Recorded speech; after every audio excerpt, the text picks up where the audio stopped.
Halo, assalamualaikum warahmatullahi wabarakatuh. Kembali lagi bersama Mang Bud di sini. Apa kabar teman-teman semuanya? Semoga baik-baik saja. Di video kali ini kita akan melanjutkan tutorial CorelDRAW yang sesuai dengan judul dan thumbnail video ini. Baik, kita langsung saja buka CorelDRAW-nya teman-teman. Kemudian kita tekan Ctrl N untuk membuat halaman baru. Nah, baik seperti ini tampilannya. Yang akan kita bahas adalah tentang toolbox save tool ini. Baik, sebelum itu kita perlu salah satu bantuan yang ada di sini, yaitu kita akan memunculkan Docker di sini. Nah, caranya adalah klik Windows, kemudian pilih Docker dan kita pilih Object Manager. Nah, akan muncul seperti ini. Baik, kita akan membahas toolbox yang kedua ini, yaitu save tool ya, atau di teman-teman tekan saja F5. Kenapa di Mang Bud itu ada shortcutnya yaitu S ini? Karena Mang Bud sudah custom sendiri. Nanti kita akan bahas bagaimana cara membuat shortcut sendiri ya. Kita fokus dulu ke pembahasan di sini saja. Nah, kita kali ini akan membuat sebuah objek, yaitu objek kotak saja di sini. Baik, kita buat objek kotak yang sempurna dengan cara tekan Ctrl. Nah, ingat ya, Ctrl, karena kita sudah pernah membahas ini. Baik, kemudian kita kasih warna saja, warna merah misalkan. Ini warna dari RGB ya, Mang Bud gunakan warna RGB ini. Nah, ketika kita klik di sini dan kita coba untuk melihat objek manager ini, kita klik dulu yang tambah ini. Nah, ini objek rectangle ya. Objek rectangle. Kemudian secara otomatis ketika kita klik objek ini, maka akan ada perubahan yang ada di properti bar ini. Contoh, kita klik dulu aja. Nah, ada pilihan seperti ini. Artinya di sini ada 3 pilihan ya, ada scalloped, ada scalloped corner, kemudian ada chamfered corner. Gak tahu lah ya cara bacanya gimana.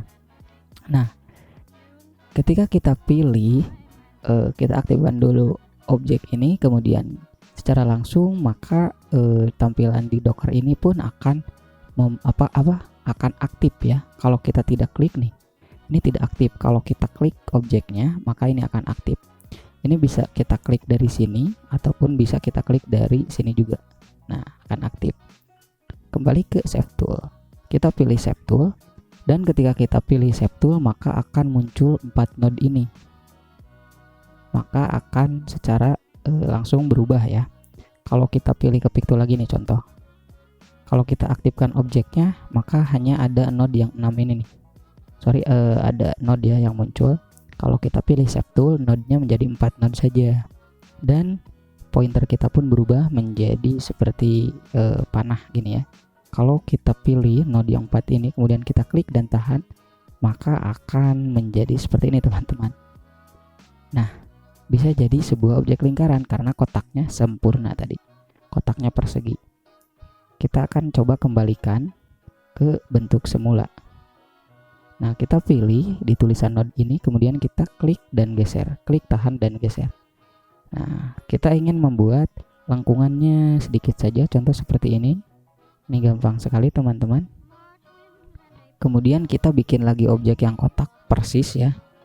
Kita bikin lagi objek kotak dengan cara seperti di awal. Kita tekan Ctrl agar kotaknya sempurna. Nah, kemudian kita kasih warna biru saja. Nah, tadi kan di save tool, kita kembalikan ke pick tool dulu. Tadi di save tool ya kan, di save tool yang ini nih. Ada 3 pilihan nih. Tadi pilihnya yang ini, sekarang kita pilih yang kedua nih. Ada scalloped corner. Baik, kalau scalloped corner ketika kita kecilkan, maka akan seperti ini. Atau ketika kita tarik akan terjadi seperti ini nih teman-teman. Node yang tadi. Nah, sekarang kita bikin lagi objek saja, kotak lagi nih teman-teman. Lakukan langkah yang sama seperti tadi. Kita bikin kotak lagi. Kemudian kita kasih warna hijau saja misalkan. Nah, kemudian kita pilih save tool lagi nih. Pilih save tool, setelah itu pilih yang chamfered ya. Nah, kemudian kita klik dan tahan. Maka akan menjadi seperti ini. Mudah sekali ya teman-teman. Yap. Sangat mudah sekali, paham ya? Dan kalau kita cermati, ini di sini adalah yang hijau yang paling atas nih teman-teman. Karena kita kan tadi membuat yang pertama yang merah dulu ini, kemudian yang kedua yang biru, yang ketiga yang hijau. Kalau kita tumpuk ketiga desain ini, maka yang hijau akan menjadi yang paling atas. Nah, yang merah akan menjadi yang paling bawah, karena tadi yang merah adalah objek yang pertama kita buat. Jadi menyusun ya. Kemudian teman-teman mungkin akan muncul sebuah pertanyaan nih. Gimana supaya yang merah itu menjadi paling atas? Ada berbagai cara. Cara yang pertama adalah kita bisa langsung dengan menggunakan Docker ini, kita klik dulu yang merah supaya yang merah ini menjadi paling atas. Setelah kita klik, kemudian klik dan tahan, kita geser saja ke atas ini. Nah, maka secara langsung ini yang merah akan menjadi yang paling atas. Begitupun untuk objek yang lainnya, yang biru contoh, yang biru akan menjadi yang paling atas. Seperti itu. Dan yang hijau pun bisa menjadi yang paling atas. Ini dengan menggunakan Docker. Kemudian kalau teman-teman tidak menggunakan Docker, itu bisa dengan menggunakan keyboard saja. Kita akan coba perbesar dulu objeknya. Nah, kemudian kita tumpuk saja ini teman-teman, agar terlihat nanti perbedaannya. Nah, kalau di keyboard itu ada dengan shortcut yaitu Shift Peg Down. Coba dicari dulu di keyboardnya ada tulisan Shift dan Peg Down ya. Kalau Shift Peg Down itu artinya menjadi paling bawah sekali, Shift dan Peg Down. Nah, ini akan menjadi paling bawah sekali, terbukti kan? Di Docker kita lihat ya, Shift Peg Down. Tadi kan ini asalnya di atas nih, ya enggak? Kemudian kalau kita tekan Shift dan Peg Down, ini akan menjadi paling bawah sekali. Seperti itu. Kemudian kalau ingin menjadi paling atas sekali, kita tekan Shift Peg Up. Nah, itu kan. Itu dengan di keyboard. Kemudian kalau dengan menggunakan keyboard lagi, ada lagi dengan menggunakan Control Peg Down dan Control Peg Up. Kalau Control itu akan menjadi satu-satu perpindahannya, jadi satu langkah. Kalau menggunakan Shift Peg Down, ini langsung ya. Kalau Shift Peg Down itu ke bawah, set. Kalau Shift Peg Up paling atas. Kalau dengan menggunakan Control Peg Down itu satu-satu. Kita lihat juga, tolong perhatikan ininya. Perhatikan di Docker ini teman-teman. Ini dengan menggunakan Control Peg Down ya, satu-satu nih perpindahan. Satu-satu. Nah, seperti itu. Kemudian Control Peg Up, satu-satu. Nah, seperti ini ya. Contohnya yang biru ini nih, kita akan ubah ke paling atas dengan menggunakan Control Peg Down. Control Peg Up. Nah, ini menjadi paling atas. Kalau kita Control Peg Down menjadi paling bawah. Nah, itu ya. Control Peg Up lagi nih. Nah, paham sampai sana teman-teman? Mengerti ya, mudah-mudahan mengerti. Jadi ada banyak sekali caranya. Kalau menggunakan Docker kita langsung saja pindah-pindah sesuai kemauan kita. Kalau menggunakan keyboard itu dengan menggunakan Shift Peg Down atau Shift Peg Up, atau juga Control Peg Down dan Control Peg Up. Ini memang tuliskan ya agar teman-teman tidak kebingungan.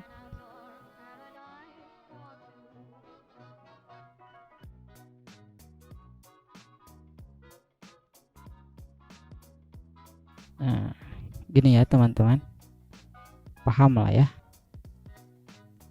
Nah, jadi teman-teman harus sangat familiar sekali dengan tombol-tombol shortcut yang ada di sini teman-teman. Jadi biar tidak kesulitan dalam melakukan sebuah pendesainan atau dalam sebuah desain. Ketika membuat sebuah konsep desain, jadi teman-teman bisa lebih cepat dalam mendesain gitu ya. Kita kembali ke pembahasan. Kita hapus saja dulu ini semuanya. Kita hapus saja dulu dengan cara Ctrl A kemudian tekan delete pada keyboard. Kita akan membahas lebih dalam lagi mengenai ShapTool ini, karena di ShapTool ini ada banyak sekali fiturnya. Semoga sekali pertemuan ini teman-teman paham ya, dan tidak lupa, dan juga terus mencoba atau mengeksplor gitu. Kita akan buat sebuah objek, ini teman-teman. Oke, kemudian kita kasih warna saja, misal warna hijau. Kemudian kita gunakan menu yang ada di ShapTool ini. Yang kedua adalah Smooth. Nah, secara otomatis pointer kita berubah. Dan Smooth ini cara penggunaannya adalah ketika kita taruh di pojok, kemudian kita tahan saja kliknya. Nah, kita tahan seperti ini. Lihat, ataupun kita tahan kemudian geser. Perhatikan pojoknya menjadi berubah seperti ini. Dan kalau kita pilih yang tadi smooth ini, maka properti bar akan ada pilihan. Ini adalah ukuran, ini 4 cm. Kalau kita tambah lagi, ini menjadi 10 cm misalkan, ini semakin besar. Kita taruh di pojok, kemudian kita klik. Oh sorry, kita aktifkan dulu objeknya. Nah, kita taruh di pojok, kemudian kita klik dan tahan. Nah, ini akan berubah menjadi seperti ini. Seperti itu ya teman-teman, paham ya sampai sana? Oke. Dan kalau kita perhatikan tadi, kan sebelumnya ini rectangle tool ya. Sebelumnya ini rectangle tool, contoh saya buat lagi contoh. Nah, saya buat lagi contoh. Ini kan rectangle tool ya. Masih ada tulisan rectangle gitu. Ketika kita pilih yang smooth ini, yang smooth tool ini, kemudian kita arahkan ke pojok. Nah, lepas, ini menjadi curve. Nah, ini dia penjelasannya teman-teman. Ini akan sangat mudah-mudahan berguna juga nih. Nah, ketika kita membuat objek tadi, ini contoh ya. Ketika kita membuat objek kotak nih, misal ini kan kotaknya masih rectangle ya. Nah, kalau kotaknya masih rectangle seperti ini, ketika kita gunakan shape tool, ini ada kaitannya nih. Jadi bolak-balik ya. Ini ada shape tool nih. Kalau kita aktifkan shape tool tadi, sedangkan objeknya masih rectangle, ini hanya akan seperti ini teman-teman. Paling kita hanya bisa atur ininya aja. Kalau sudah menjadi curve, contohnya yang ini nih, ini kan sudah menjadi curve ya. Ketika kita klik objek ini, kemudian kita tekan shape tool, maka akan muncul node-node seperti ini. Tidak muncul node yang seperti ini, tapi berubah menjadi seperti ini. Artinya ini bisa kita explore lagi tuh. Bisa kita ubah sekemauan kita nih kalau udah kayak gini. Ada anak panahnya, kita geser lagi, kita klik ujungnya, kemudian kita pindah-pindah seperti itu ya, paham ya? Jadi objeknya itu udah jadi curve, artinya sudah tidak membentuk rectangle seperti awal lagi, karena ini sudah ada campur tangan pihak ketiga. Iya, pihak ketiga dah. Nah, ini bisa kita explore. Sama juga yang hijau ini kita bisa atur-atur sekemauan kita nih, tuh kan. Wah, ini mah jadi enak ya ngedesain. Semoga teman-teman paham ya sampai sini dulu. Berhubung ini juga fungsinya banyak, maka kita akan lanjutkan lagi di pembahasan selanjutnya teman-teman. Terima kasih dulu buat teman-teman yang udah nonton dari awal sampai akhir. Jangan lupa nyalakan aja lonceng dan juga tekan tombol subscribe-nya. Kita akan lanjut di pertemuan selanjutnya mengenai pembahasan dari shape tool ini. Terima kasih. Assalamualaikum warahmatullahi wabarakatuh.